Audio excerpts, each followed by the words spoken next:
What if everything we've been told about autoimmunity is wrong?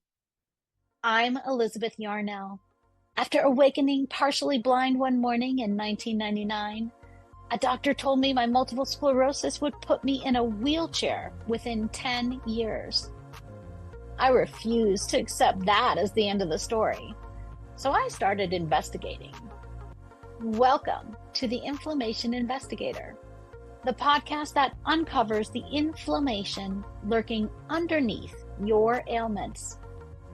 Because autoimmune and chronic conditions should not be viewed as death knells when they are actually alarm bells. I'm a traditional naturopath and founder of the Inflammation Academy. And in 2 episodes every week, we dig into what conventional medicine might be missing. If you're living with chronic or unexplained symptoms, this investigation is for you.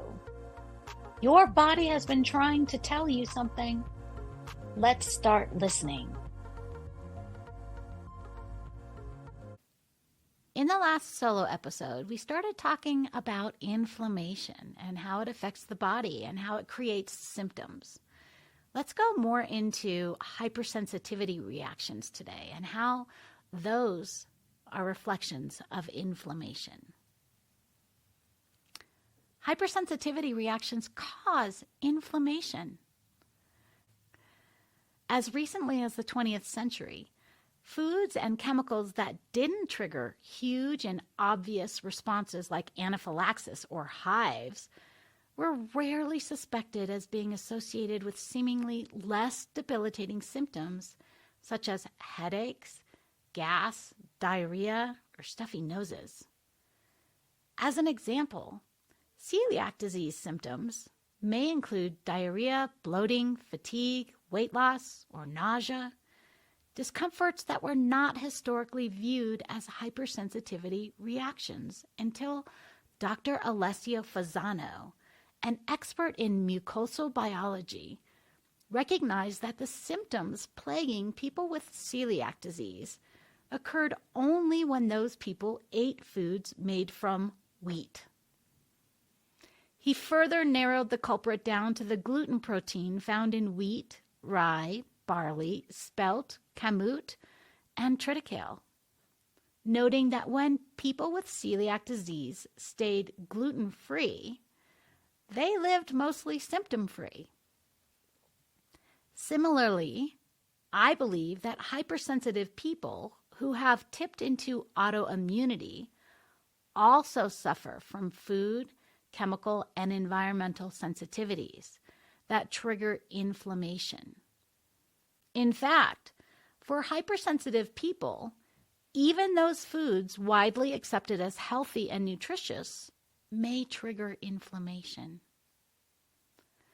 Dr. Fasano recognized celiac disease as an autoimmune condition with chronic inflammation and had factors in common with other autoimmune conditions. He and his team identified a set of 3 characteristics that they believe apply to most, if not all, autoimmune conditions. The first characteristic, common to most, if not all, autoimmune sufferers, is a genetic predisposition toward being hypersensitive. This may manifest as any type of chronic inflammatory condition in the family tree. When I learned of this, I thought about my mother with irritable bowel syndrome and chronic migraines, and my aunt with fibromyalgia, and my uncle with Crohn's disease, and another uncle with scleroderma, and so on. There's a lot of history of hypersensitivity in my own family tree. The second factor is exposure to an environmental trigger, like that of gluten for celiac patients.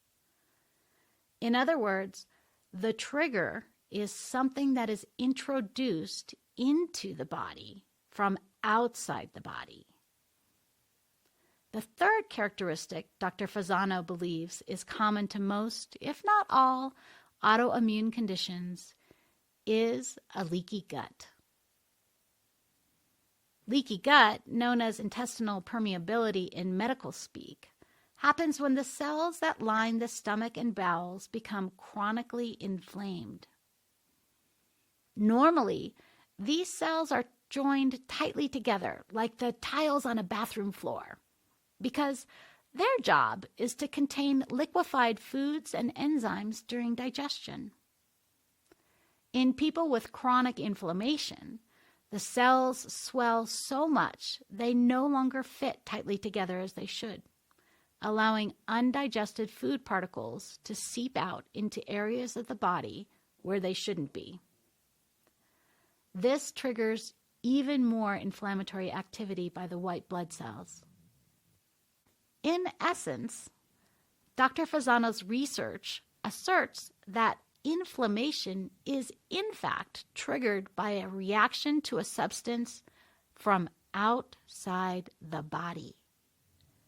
Moreover, encounters with identifiable external triggers cause the inflammation found in autoimmunity rather than the T cells going randomly rogue inside the body itself, as assumed by the mainstream medical community.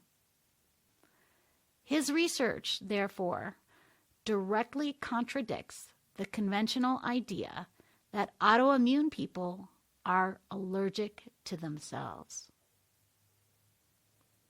In the next solo episode, we'll talk more about how this knowledge and understanding of autoimmunity actually can lead to a viable life solution for those of us suffering from chronic inflammation. Until then. And that's another case filed on the Inflammation Investigator. Remember, every symptom is your body's way of communicating. We just need to learn the language. If today's episode sparked something for you, I want to hear about it. Share your own investigation discoveries with me on social media at Elizabeth Yarnell, or find me at elizabethyarnell.com. Your experience could be exactly what another listener needs to hear. And make sure you're subscribed so you never miss an episode. And here's the thing about investigations. They work best when you're not going it alone.